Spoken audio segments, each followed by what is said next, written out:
ఇవాళ మన స్టూడియోలో ప్రముఖ ఆధ్యాత్మికవేత్త ఆస్ట్రోన్యూమరాలజిస్ట్ శ్రీమతి జయప్రద గారు ఉన్నారు. మేడంతో మాట్లాడదాం. మేడం నమస్తే. మేడం నమస్తే అమ్మా. శ్రీమాత్రే నమః. మేడం మార్చి 29 నుంచి శనిగ్రహం కుంభరాశి నుంచి మీన రాశిలోకి సంచరిస్తున్నాడు. మరి దీని ప్రభావం వృషభ రాశి వారి మీద ఎలా పడిపోతుంది మేడం? ఎలాంటి రిజల్ట్స్ ఉండబోతున్నాయి? తప్పకుండా వృషభ రాశి వాళ్ళకి మార్చి 30 వరకు కాస్త మిశ్రమ ఫలితాలు. ఎందుకంటే వృషభ రాశి కానీ వృషభ లగ్నాన్ని కానీ శని భగవాన్ యోగకారకుడు. సో యోగా నివారణ ఏదన్నా పని జరగాలంటే ఆయన అనుగ్రహం ఉంటేనే, అంటే ఏ పని అంటే ఇంట్లో సంతానం కావాలన్నా, వివాహం కావాలన్నా, ఒక ఉద్యోగంలో మంచి ఉన్నత స్థాయి కావాలన్నా, వ్యాపారంలో లాభాలు కావాలన్నా ఆయన అనుగ్రహం ఉంటేనే అవుతుంది. అయితే వృషభ రాశికి అధిపతి శుక్రుడు కదా, శుక్రుడు అనుగ్రహం కదా ఉండాలనుకుంటే శుక్రుడు అనుగ్రహం ఏంటంటే ఆల్మోస్ట్ మా వృషభ రాశిలో పుట్టిన వాళ్ళందరికీ కంఫర్టబుల్ లైఫ్. వృషభ రాశి వాళ్ళని తీసుకుంటే చాలా మంది డబ్బున్న వాళ్ళు, చాలా మంది హీరోయిన్స్ అందరూ ఆ రాశిలో పుట్టిన వాళ్ళు. లగ్జరీస్ లైఫ్, లగ్జరీ లైఫ్ అంటేనే వృషభ రాశి. సో ఆ లైఫ్లో ఉండేవాళ్ళు. కానీ కష్టపడేది వాళ్ళే.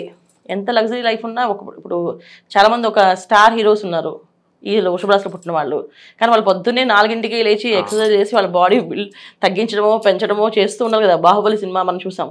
ఆ సినిమాలో ప్రభాస్ తగ్గడమో పెంచడమో ఉంటుంది కదా. సో ఇలాంటి హార్డ్ వర్క్ చేసే వాళ్ళు కూడా వృషభ రాశి వాళ్ళే. ఎంతటి హార్డ్ వర్క్ అయినా చేయగలుగుతారు వాళ్ళు. ఎంత హార్డ్ వర్క్ ఇచ్చినా సరే వాళ్ళు ఈజీగా దాన్ని చేయగలుగుతారు, లేకపోతే ఆ పట్టుదలగా చేస్తారు. ఒక పట్టుదల, కృషి, దాని మీద వీళ్ళకి సంతోషం, ఈ రెండు కలుస్తాయి. అంటే చేసే పని హ్యాపీగా చేస్తారు ఈ వృషభ రాశి వాళ్ళు. అది చిన్న పనైనా కానివ్వండి, పెద్ద పనైనా కానివ్వండి, ఇది వృషభ రాశి వాళ్ళ లక్షణం, ఈ రాశి లక్షణం అన్నమాట.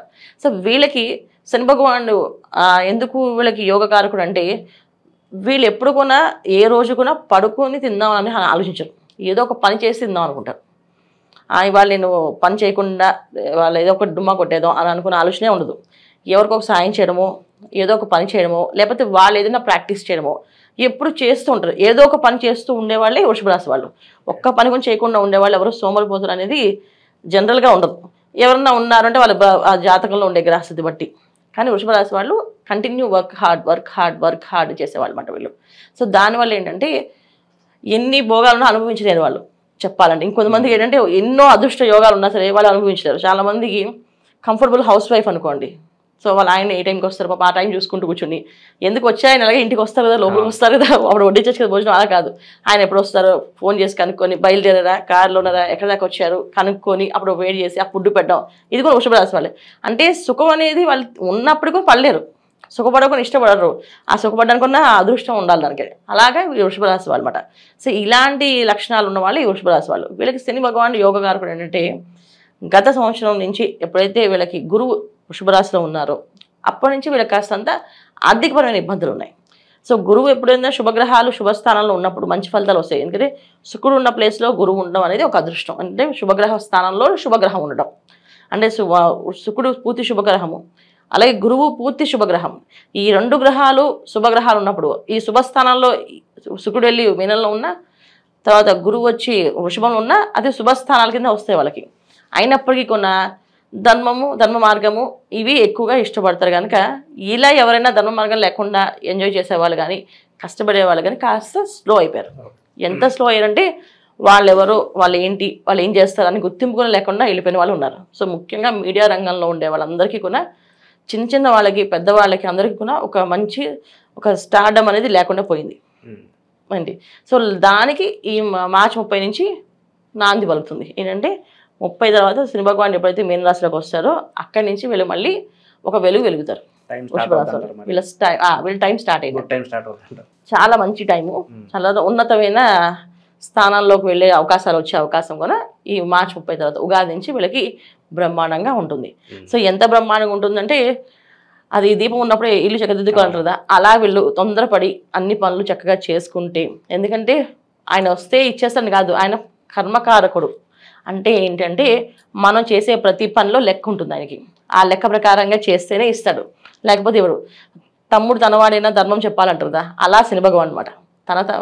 తన ఇవ్వాల్సిన యోగం అయినా సరే, నేను నీకు యోగం ఇవ్వాలంటే నువ్వేం చేస్తున్నావు, ఆ యోగానికి అనుభవించే అర్హత నీకు ఉందా అని చెక్ చేస్తాడు. ఆ అర్హత మనం సంపాదించుకుంటే ఖచ్చితంగా మంచి సత్ఫలితాలే వీళ్ళు వృషభ రాశి వాళ్ళు అందుకుంటారు. ఎంత సత్ఫలితాలు అందుకుంటారంటే ఇంక చెప్పలేం. స్కై ఈజ్ ద లిమిట్ అనమాట వీళ్ళకి, అంత అదృష్టం కనిపిస్తుంది. సో జాబ్ లేని వాళ్ళకి జాబ్ రావడం కావచ్చు, పెళ్లి కాని వారికి పెళ్లి అవడం కావచ్చు, అన్ని చాలా వరకు మంచి ఫలితాలు. అన్నిటికన్నా ముఖ్యం ఏంటంటే వివాహాలు అవ్వడము, తర్వాత సత్సంతానం కలగడము, సంతాన భాగ్యం రావడము, తర్వాత ఆస్తులు ఎప్పటి నుంచో ఆస్తులు వీళ్ళకంటూ రాలేవు, కోర్టులో సమస్యలతో బాధపడిన వాళ్ళు, ఇంట్లో ఆస్తి ఇస్తామని ఇవ్వకపోయిన వాళ్ళు, సపరేట్ చేస్తామని చేయకపోయిన వాళ్ళు, వీళ్ళందరూ కూడా కలిసి వస్తారు. ముఖ్యంగా బంధువులు ఎవరైతే దూరం అయ్యారో వాళ్ళు కలుస్తారు, వచ్చి కలుపుకుంటారు. స్నేహితులు ఎవరైతే చిన్న మాటలతో దూరం అయ్యారో వాళ్ళు వచ్చి కలుస్తారు. ఇప్పుడు బంధువులు స్నేహితులు అందరూ కలిసి శుభకార్యాలు చేసే అవకాశాలు వీళ్ళకి వృషభ రాశి వాళ్ళకి ఉన్నాయి. అప్పుడైతే జరిగింది, ఇప్పుడు మళ్ళీ మేము కలిసిపోతాం, మనం కలిసి సరదాగా ఉందాం, ఎప్పటిలాగే మనం ఉందాం అని చెప్పి ఎక్కువ శని భగవాన్ ఎప్పుడు ఏంటంటే ఎక్కువ మంది మాస్ అట్రాక్షన్ అనేది ఇస్తాడు ఆయన ఎక్కువ. సో అట్రాక్షన్ ఎలా ఉంటుందంటే స్నేహితులు కానీ బంధువులు కానీ వీళ్ళంటే ఇష్టపడే వాళ్ళు, వీళ్ళని ఇష్టపడాలి, వీళ్ళతో ఉండాలి, వీళ్ళతో సరదాగా గడపాలి అనే ఆలోచన వాళ్ళకి కలుగుతుంది, ఆ ఆకర్షణ శక్తి పెరుగుతుంది. అది వీళ్ళకి వచ్చే అవకాశం వృషభ రాశి వాళ్ళకి చక్కగా ఉంది. ఓకే, సో అన్ని దాదాపు గుడ్ రిజల్ట్స్ ఉన్నాయి. ఇంకా మెరుగైన ఫలితాలు పొందడానికి ఏదైనా రెమెడీస్ ఉంటే చెప్పండి మేడం వృషభ రాశి వాళ్ళకి. మెరుగైన ఫలితాలు ఖచ్చితంగా ఉంటాయి, కాకపోతే చేయాల్సిన పనులు ఉన్నాయి కొన్ని. వృషభ రాశి వాళ్ళు శని భగవాన్ ఒక అనుగ్రహం కావాలి అంటే వీళ్ళు చేయాల్సిన ఫస్ట్ పని ఏంటంటే ఎర్లీ మార్నింగ్ లేవడం. ఎర్లీ మార్నింగ్ లేచి సూర్య నమస్కారం చేస్తేనే ఈ ఫలితాలన్నీ అందుతాయి. ఇప్పుడు చెప్పినవన్నీ రావాలి అంటే ఖచ్చితంగా లేట్ నైట్స్ పార్టీస్ బంద్ చేయాలి వీళ్ళు. అర్ధరాత్రి పూట పార్టీలు, అర్ధరాత్రి పూట తాగడాలు ఇవన్నీ మానేయాలి. అలా మానేస్తేనే ఈ రిజల్ట్ కనిపిస్తుంది. అవి చేస్తుంటే రిజల్ట్ కనబడదు. అలాగే ఎర్లీ మార్నింగ్ లేవడం, సూర్య నమస్కారం చేయడం, ఏదైనా సేవా కార్యక్రమాల్లో పాల్గొనడం, ఏదో కొంత సేవ చేయడం, ఏదో ఒక పని కాకుండా ఒక మంచి పని, అది గుర్తింపు వచ్చే పని అలా చేసుకుంటూ దాన్ని సేవ కింద చేయడం, ఇలా చేసుకుంటూ వెళ్తేనే నేను చెప్పిన రిజల్ట్స్ అన్నీ వీళ్ళకి అందుతాయి. అంతేగాని మా పార్టీస్ మావే అవి వస్తాయి మాకు ఇచ్చేస్తారంటే అది జరగదు. ఆయన కర్మకారకుడు కనుక మంచి చేసే ప్రతి పని ఆయన అంచనా వేస్తారు.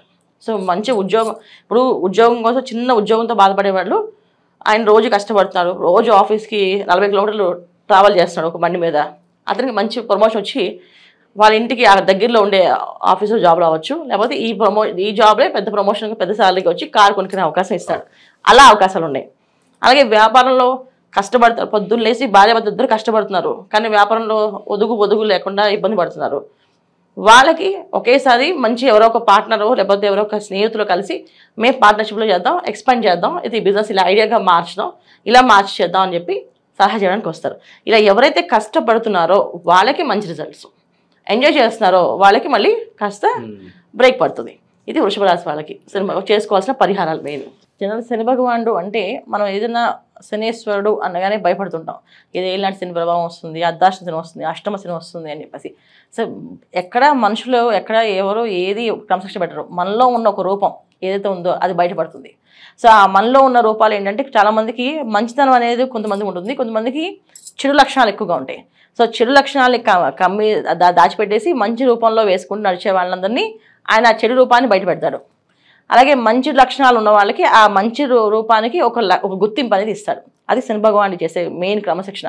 కర్మకారకుడు అంటే కర్మని మన కర్మ అనేది ఏంటి అంటే మన గత జన్మలో చేసుకున్న కర్మని ఎలా చేసుకున్నామో ఈ జన్మ తీసుకుంటాం. ఈ జన్మలో మనం చేయాల్సిన పనులు ఏవైతే ఉన్నాయో అది ఆయన చేపిస్తాడు ఖచ్చితంగా. ఒకరు కష్టపడుతున్నారు, బాగా ఇబ్బంది పడుతున్నారు, అధిక కష్టం ఎక్కువగా ఉంది అంటే వాళ్ళు అలా పడి తర్వాత అదృష్టాన్ని అందుకోవాలన్నమాట. అందుకని ఆ కష్టం పడేలాగా చేస్తాడు ఆయన. అందుకే కష్టపెట్టాడు అని అనుకోకూడదు. ఆ కష్టం ఒక విలువ తెలిస్తేనే మనకు ఆ సుఖం విలువ తెలుస్తుంది. సో ఒకసారి కష్టపడ్డాము అంటే ఈ కష్టానికి సుఖం అనేది వస్తుంది అని అర్థం. అందుకని ఆ విలువ తెలియడానికి ఆయన చేస్తుంది. అందుకే శని భగవానుడు రావడం అంటే ఒక విధంగా ఒక బాధ్యతగా తీసుకొని మనం మారడానికి ఒక అవకాశము, మనం మారుదాము అనుకుంటే చాలా బ్రహ్మాండమైన ఫలితాలు కనిపిస్తాయి. శని భగవానుడు ఎప్పుడు కూడా ఎవరికైనా సరే వాళ్ళకి కావాల్సిన జాతకంలో వాళ్ళకు ఉండే యోగాన్ని ఇవ్వడం తప్ప ఆయన కొత్తగా ఏమి పక్క నుంచి చేర్చి ఏమి ఇవ్వడు. వాళ్ళ యోగంలో ఏదైతే ఉందో అది పూర్తిగా పరిపూర్ణంగా అనుభవించడం చేస్తాడు.